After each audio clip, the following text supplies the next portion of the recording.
Welcome again to Coastal Matters. I'm Charlie Walters. This is a monthly presentation co-produced by the Nantucket Coastal Conservancy in conjunction with Nantucket Community Television. My guest today is Crocker Snow Jr., who is one of only two parties, the other party being the town of Nantucket, who owns land on Muskeget Island. He's also the author of a book called Muskeget, Raw, Restless, Relentless Island. Thanks for coming on the show, Crocker. Good to be here. I think Muskeget is someplace that, I think of it as a place that is so close to Nantucket, and yet very few people know anything about it other than spotting it on the map. So give us a quick primer on what Muskeget is, how big it is, and Sure. so on. Well, number one, you're right. It's about 10 miles, 12 miles from where we're sitting right now, and yet this is center of action and civilization, and that is exactly the opposite. Nobody lives there. There's no electricity, no running water, and it is very raw in that sense. The island itself is about 250 acres now. There's not a tree on it, which suggests to you that it's very low. The highest point on the island is about 15 feet above sea level. And that's it in one sense. In another sense, with all the species that inhabit the island and come and go, it's very full of life. Are there ponds on Muskeget? There used to be, I've been going there for 65 years, since I was 9 years old, and there used to be 3 inland freshwater, basically freshwater ponds. Today there's 1, partly because of erosion and partly other things. So there's really only 1 freshwater pond left, and obviously ducks and geese and seagulls and others require that periodically, so that's one of many things that is a changing element of the island. So it is potable water. Yeah, we bring our own, but it's barely. I'd say it's brackish. I wouldn't like to drink a lot of it. Now, of those 250 acres, and that makes it something less than a square mile, I guess, if I remember my measurements, how much do you own and how much does the town own? When this all started back in 1949, my father was the one who got involved, and my family, my father, myself, owned roughly a half of the island. And the island is moving fairly dramatic, well, dramatic may be too much, but it is moving towards the east. In other words, it's moving your way. And Nantucket is losing land constantly. So now I think of it as 2/3 ours and 1/3 Nantucket. So at some point, you may find yourself owning the entire island. It could be, or maybe we're going to own some real estate on Nantucket. You better get your your bid in. But this is non-developable for a lot of reasons. Correct. If you could talk about some of those reasons. Well, number one, it doesn't make a lot of sense to develop it in any way because there's no, as I've already said, there's no fresh water, there's no electricity, there's nothing there, and it's pretty rough, particularly in the winter. But because it's a national natural landmark and because we have a conservation restriction with the Nantucket Land Bank, you cannot build on it anyway. That's part of the deal. And I was very aggressive in a way to make that happen about 9 or 10 years ago because the island, our part of the island is owned by myself, my nephew, and my 5 sons.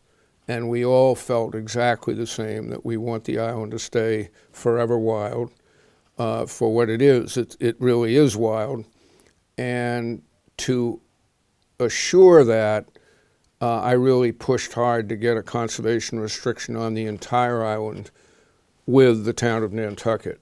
Oddly enough, the town of Nantucket was a little bit reluctant in the beginning. And over time, after several select meetings and so forth, they went along and the governor had to sign it, et cetera, but it's a conservation restriction for the entire island.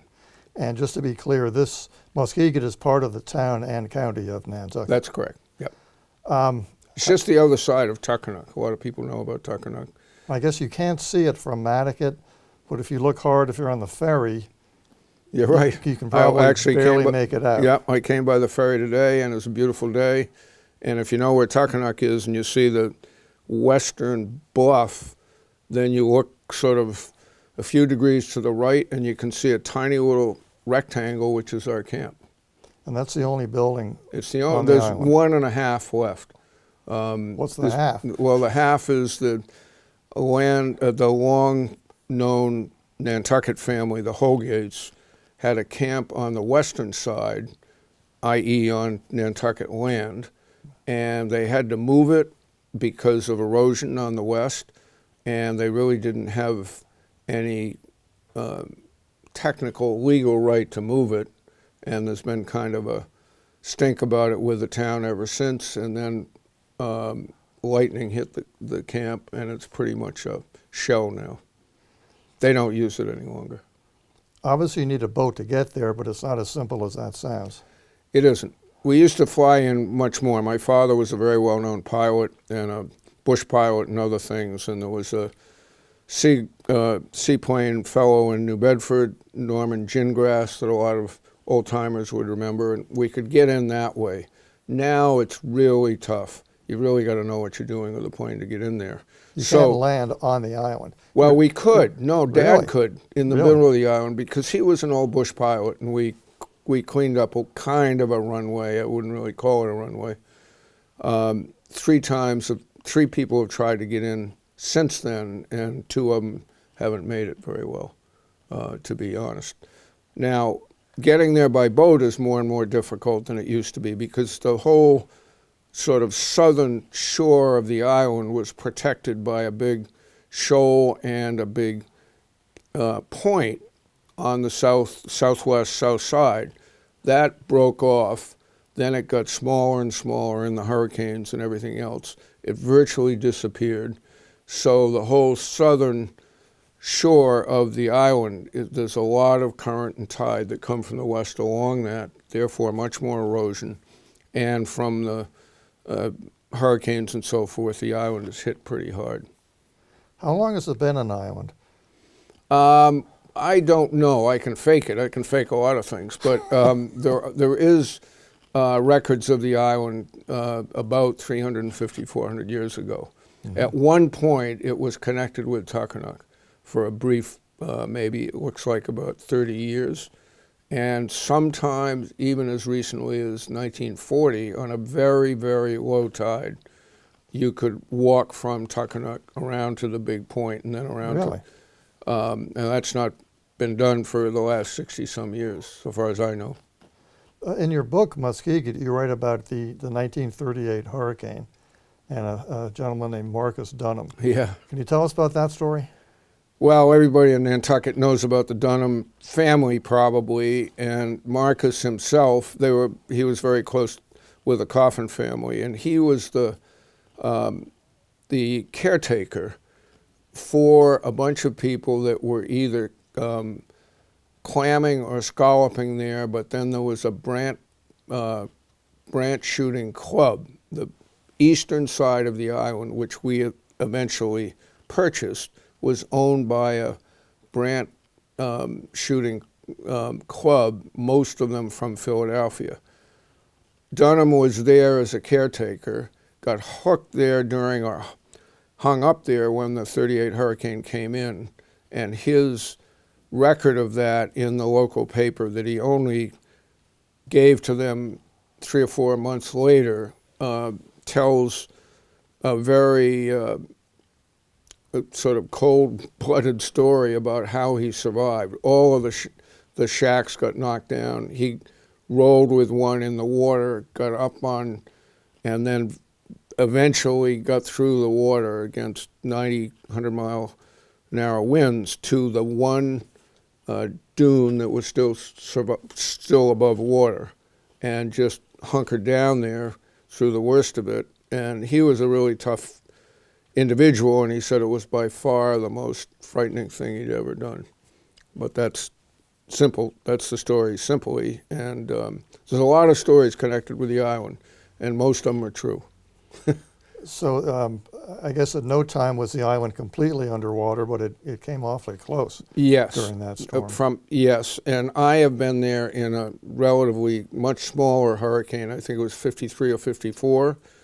My father was there, and he came in with his plane. I was with him, obviously. It was a Navion, and we kind of got hooked. The weather was not really predicted, and the water came up and up and up. We ended up going out to the middle of the island to hold down the wings of the plane. The water was up over the cowling of everything of the plane.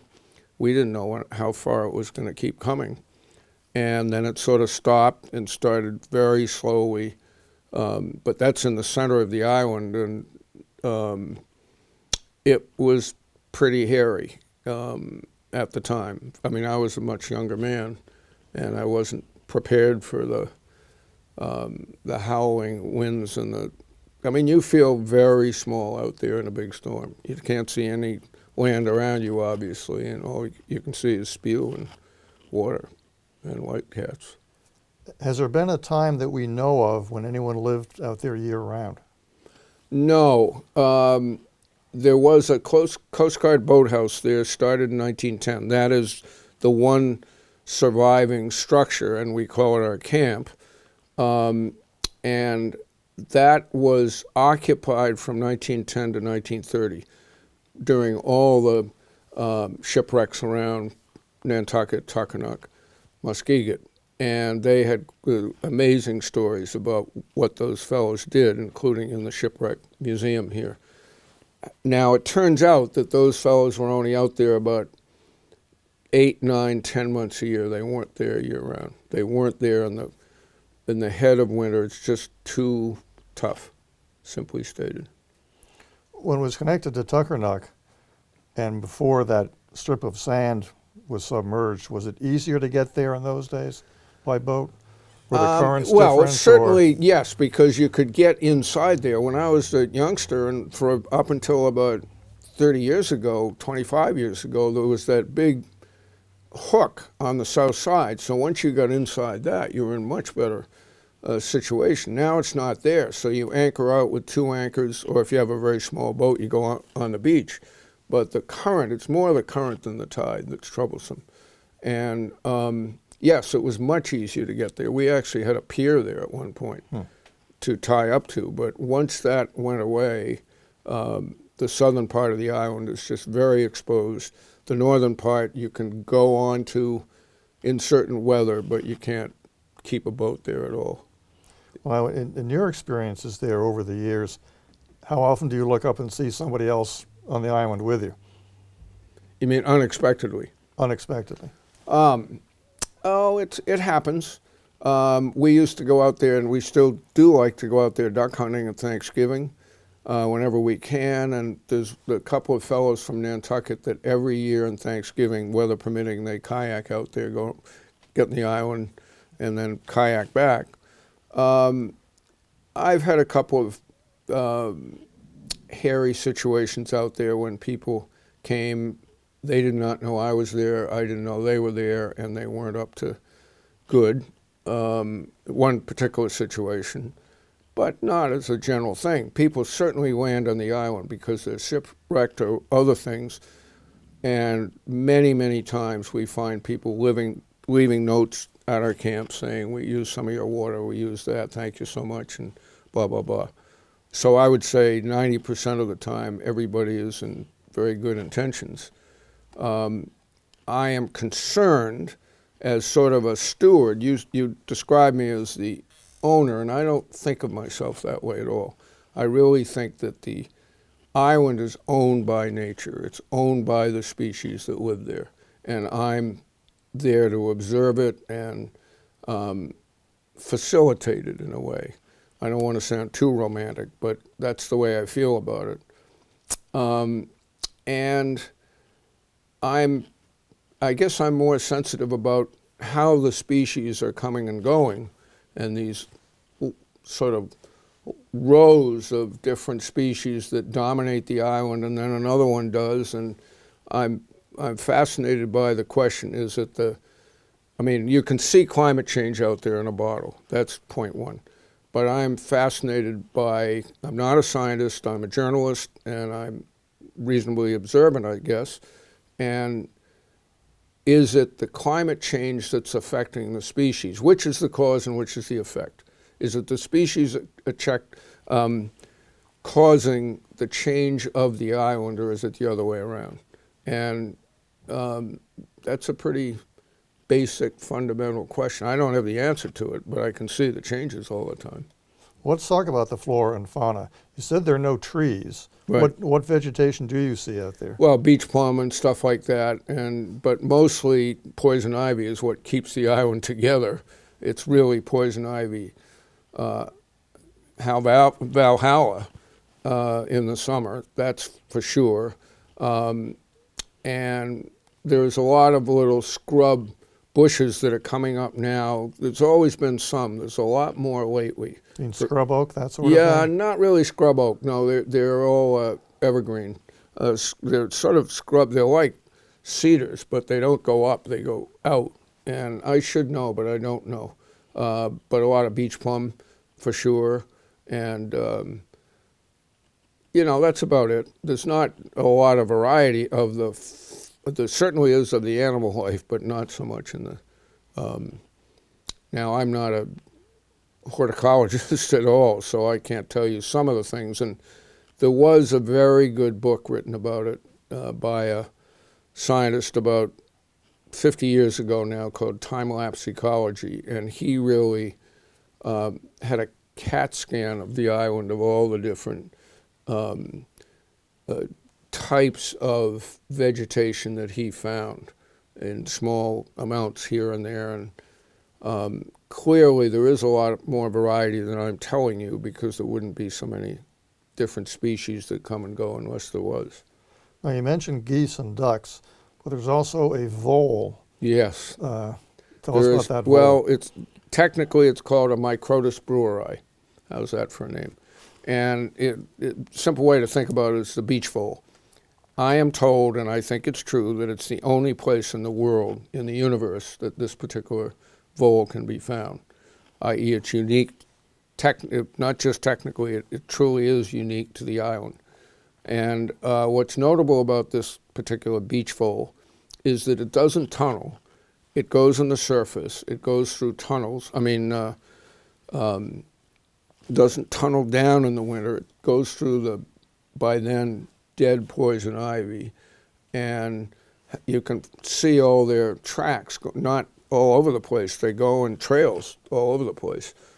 A lot of people used to go out to study them, would track them, and now it's interesting that in the last 20 years, there's almost no scientists that have, the people that were the experts on this, one of the two has passed away, and there hasn't been a real study of the population of them in the last 8 or 10 years. My observation is they're in trouble, because I don't see nearly as many around right now. I think I know the why, but I'm not at all sure. It's a hypothesis. One fellow from who's well known around here, his name is Rob Stevenson. He's from UMass. He knew enough about them to go out there at my behalf about a year ago, just for the day, not a serious study of where how they're doing. And he came back and said superficially he found some a lot less than used to be, and they're only in the northwestern corner of the island with any numbers. Whether that's fully accurate, I can't tell you right now. Well, I guess another point, I'm not sure how long ago it was, but they actually did disappear from the island, and they were only on a sandbar off the island. That's absolutely right. Absolutely right. It's in my book. And no, what happened is while the Coast Guard guys were there, one guy brought a cat to the island. I don't know, I'm making it up, 1909 or something. And then the scientists came the next year, couldn't find a beach vole. The cat had cleaned them all out. He found a few of them in a little small shoal just off the island that had some grass, was smart enough to go out there and found a few.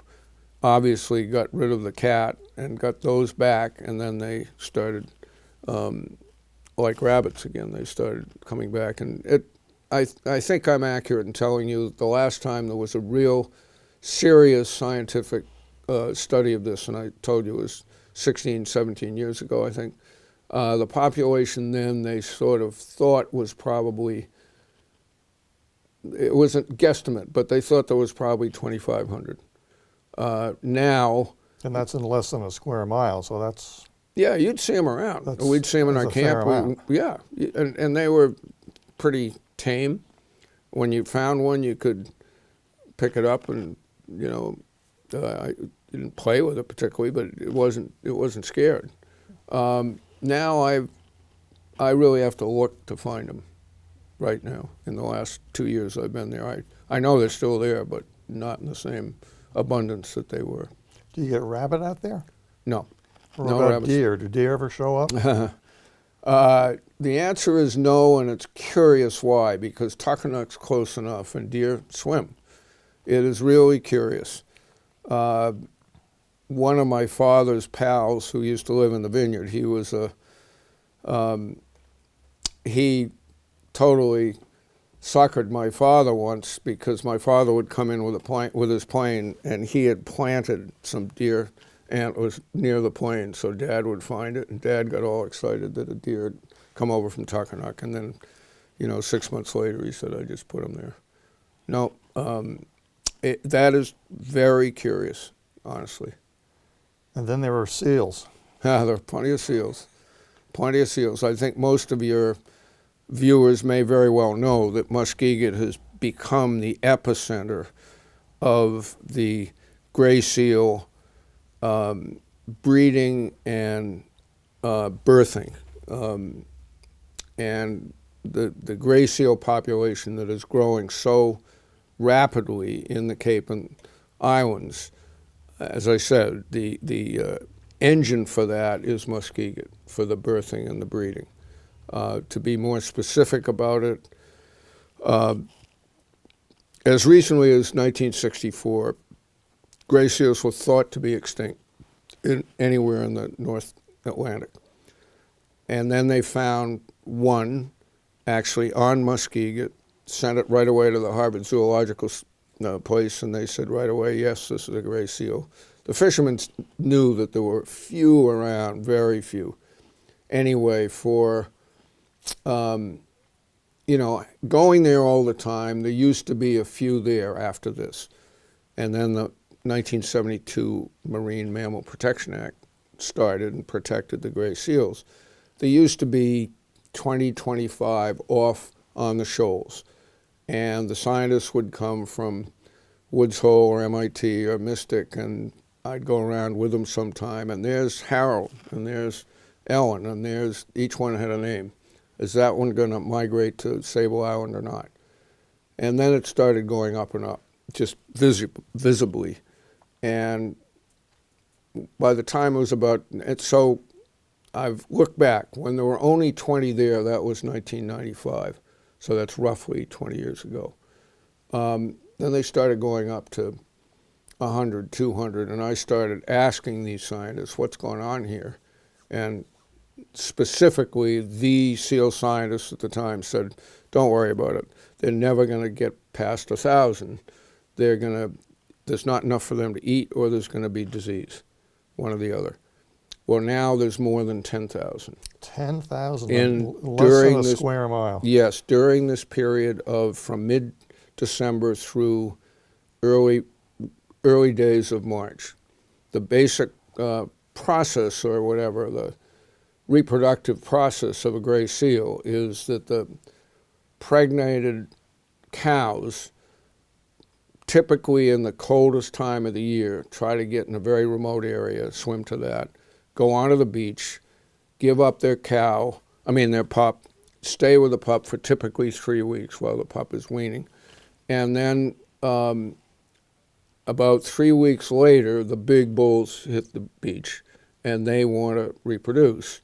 And typically what happens is the cows leave their pup after about 3 weeks and spend several weeks on the island, and so the pups are on their own typically for 3 weeks before they're strong enough to get back to the water and go off on their own.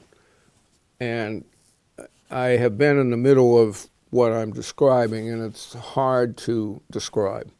The smell, the noise, the fights constantly, and it feels like I sort of now call it the seal riot, because 10,000 seals, and I think your viewers know that the gray seals are big seals. They're nothing like harbor seals. They're called horse heads because their profile is like a horse. And the big bulls get up to 800 pounds. That's what people are amazed to hear that, but they're as big as a grizzly bear.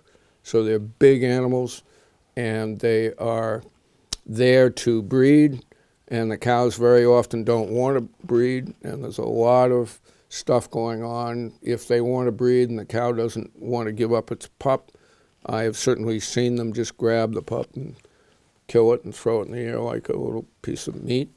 I mean, it's sort of like the Serengeti with the lions. And it's quite a scene. And then, amazingly, as soon as the pups are ready to hit the water and the new year of breeding has happened, then they start leaving the island very quickly. And if you went there in early April, mid-April, you wouldn't see a seal on the island. None at all. They're all gone.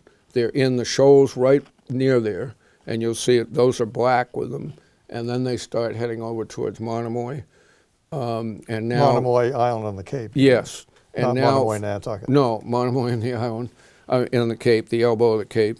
And now out to Wellfleet, Truro, because they're definitely moving more and more on the outer Cape.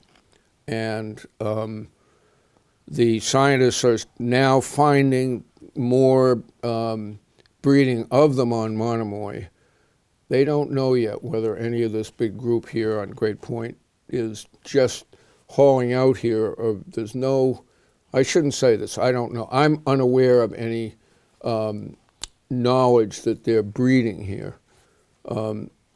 Breeding on Great Point. On Great Point. I mean, you've got a big colony there now. Yeah. And fishermen can't go there because they're supposed to be, the signs say they shouldn't go within 50 yards of these, and actually I could tell you more about that, because that's not actually, that's a guideline. It's not it's not a law at all. But it's a very, yes, Muskeget is the center of this, and the issue of the growth of the gray seals in the Cape and the islands and the effect they're having on human interactions is whether you want to call it a problem, I don't know, but it's certainly a bigger issue than it has been. And just to be clear, a gray seal is something of a misnomer, because they don't have to be gray. No, they're every type of They color. can be jet black, they can Yeah, be yeah. close to white. Exactly.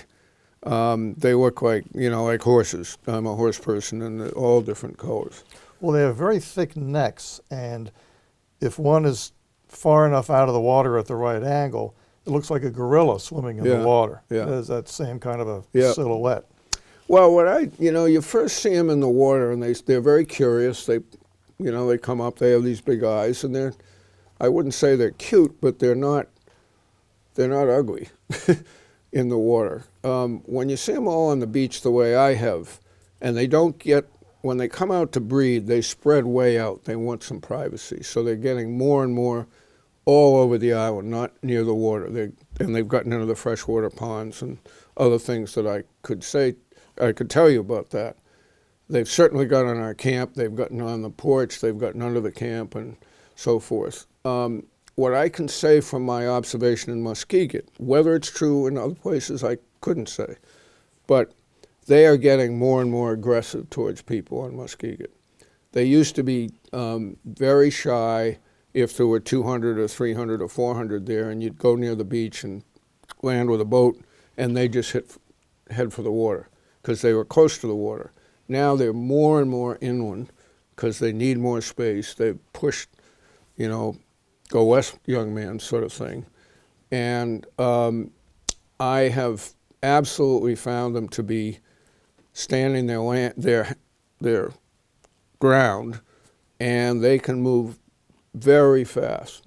It's surprising, but if they want to move humping along, they can go very fast. And you don't want to hang around. well, you don't. I mean, I would never think of that 10 or 12 years ago, but at least in Muskeget, I do. I'm careful about it. And one specific thing happened, and this was now 2 or 3 years ago. I happened to go over the island in a low-flying plane, about to join some scientists from NOAA scientists and MIT to go out to the island, and I was going out with them in January. And as we went over the island, it was clear, and we've got a picture of it, in fact, it's in the book, I think, that there were 4 or 5 seals on the porch of our camp. And that was new to me. The next day we arrived by boat. They were still there. The scientists were very reluctant to do something about it, and I wasn't. It's a private land, and they wanted to get into the camp, and I wanted to get into the camp. So I got into the camp without going by the porch, and then thought that as soon as I got near there, they'd clear out. Well, they didn't at all. And 1 was a bull, and 3 were, whether they were pregnant, I couldn't know. But I, without being melodramatic, I got an old harpoon that we have in the camp, an old whaler type harpoon, and started, to protect myself and to try to get them off. And the scientists said, even though technically I wasn't supposed to do that, it is private land. They wanted to get into the camp, the scientists did, and so they weren't stopping me from doing it. And I basically had to probe them off the thing, and that's something certainly new from my experience. The other thing, I don't know if you want me to mention it, but the other thing that is notable about the gray seals in Muskeget is that for the last 4 years, a group from MIT who are experts on influenza have been doing testing of the pups at Muskeget. And for 4 years in a row now, enough that they can say it's not aberrational, they've found avian flu in 20% of avian flu traces in 20% of the Muskeget pups. That is the first time they've ever found avian flu in a gray seal. Now, they're passive carriers. I could tell you much more about it. I think I know why, and they think that I'm correct. But they're still studying it a lot to what is the implications of this. But now they've found it for 4 years in a row, and it could be, over time, a very difficult situation. Before we go, I'd like you to tell us about the film. There's a short film that was made recently about Muskeget.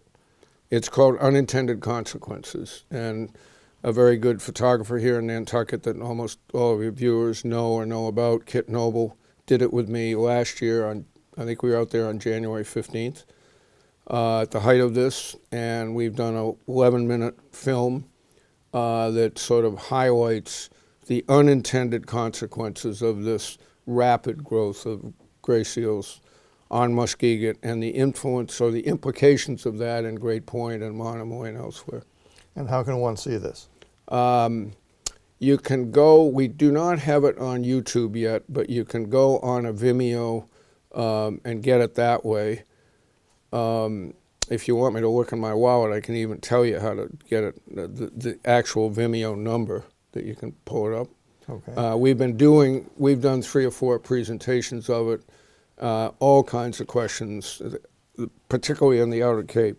I could go out there every week presenting it because it's had some influence on people. Is it on Facebook? Can you access it No, that way? not yet. It's going to be pretty quickly, but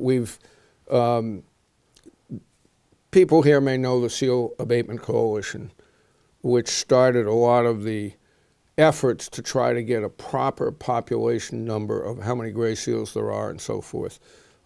They actually paid for that, and they're deciding exactly how they want to make it available. The simple answer is it's in process right now. Crocker Snow Jr., thank you for joining me. This has been fascinating. Good. I hope you'll come back sometime. It'd be good to do so. For Coastal Matters, I'm Charlie Walters. Thanks for tuning in. Please join us next time.